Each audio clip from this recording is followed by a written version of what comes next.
Meeting के अंदर कुछ अहम मुद्दों के ऊपर चर्चा हुई है। एक तो ये चर्चा हुई है कि औरंगाबाद के जिलाधिकारी सुनील चौहान साहब को इलेक्शन कमीशन ने एज एन ऑब्जर्वर बोल के बिहार को भेज दिया है। तो मैंने ये सवाल उठाया है कि अगर हमारी प्रायोरिटी कोरोना है,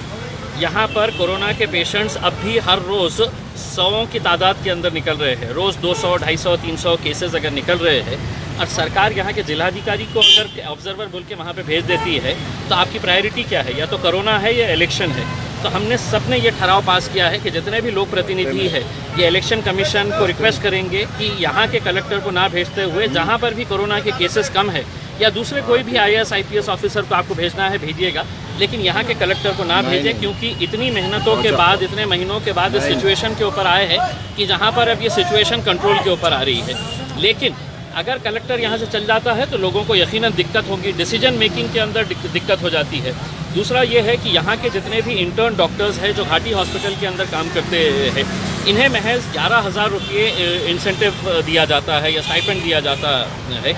जबकि दूसरे शहरों की अगर हम तुलना करें, चाहे वो मुंबई के हॉस्पिटल्स हो, पूना के हो, रत्नागिरी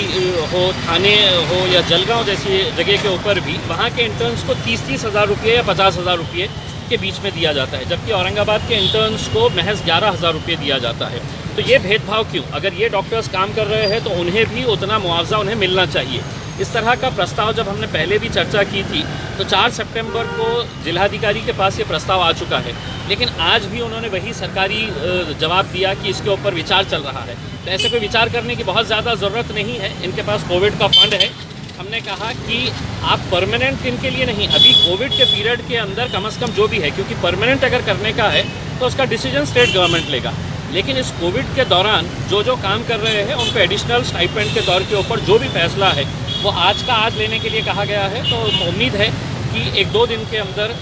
इस बारे में कुछ ना कुछ फैसला, पॉजिटिव फैसला ये इंटर्न डॉक्टर्स के बारे में लिया जाएगा। तीसरा ये है कि रेमडेसिविर इंजेक्शन के बारे में जो बताया जा रहा है कि हमारे ये मेडिकल स्टोर के ऊपर है, ये हॉस्पिटल के पास उपलब्ध है, जबकि हकीकत ये है कि बहुत सारे पेशेंट्स को जब ये कहा जाता है कि तुम जाकर ये इंजेक्शन लेकर आओ, तो कई दुकानों के ऊपर जाने के बाद, घूमने फिरने के बाद उसको ये पता चलता है कि ये इंजेक्शन अवेलेबल नहीं है। तो हमने ये कहा है कि आप 2 ऑफिसर्स जो food and drug administration FDA के हैं,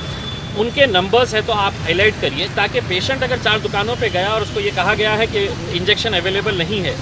तो वो फ़ौरन है तो उस नंबर के ऊपर कांटेक्ट कर सकता है और वो FDA के जो ऑफिसर्स हैं वो उसे गाइड कर सकते हैं कि आपका ये इंजेक्शन यहाँ पर अवेलेबल है, आप यहाँ से कलेक्ट कर सकते हैं। तो इस बारे में कुछ अहम चर्चा की गई है। दूसरा, घाटी के हॉस्पिटल के अंदर की जो सिक्योरिटी के ताल्लुक से जो चर्चा की गई है, ये हकीकत है कि घाटी हॉस्पिटल के अंदर पीछे के एरिया के अंदर बहुत सारे जो स्टाफ क्वार्टर्स हैं वो इलीगल ऑक्यूपेंट्स को दे दिए गए हैं। और ऐसा नहीं है कि मतलब ये घाटी प्रशासन को पता नहीं है, घाटी प्रशासन को पता है, लेकिन किस लिए दिए गए हैं, किसका फ़ायदा इससे हो रहा है, ये देखते हुए हमने DCP मैडम को और पुलिस डिपार्टमेंट को ये कहा है कि आप एक जॉइंट सर्वे करें और जहाँ पर भी इलीगल ऑक्यूपेंट्स वहाँ पर बैठे हैं, जो ज़बरदस्ती अंदर फ्लैट्स के अंदर दादागिरी करके घुस गए हैं, इन्हें फ़ौरन निकाल कर इनके ऊपर कार्रवाई करें। क्योंकि कुछ दिन पहले जो एक महिला डॉक्टर के साथ जो हरकत हुई है वो बहुत ही गंभीर है, बहुत ही सीरियस इशू है, और उस ताल्लुक से भी हमने कहा है कि घाटी की सिक्योरिटी को बढ़ाने के लिए वहाँ पर CCTVs लगाने के लिए और जहाँ जहाँ पर भी अंधेरा है वहाँ पर लाइटिंग का इंतज़ाम करने के लिए ऑन प्रायोरिटी PWD के साथ या जो भी कंसर्न डिपार्टमेंट है उनके साथ फ़ौरन इसके ऊपर कार्रवाई की जाए।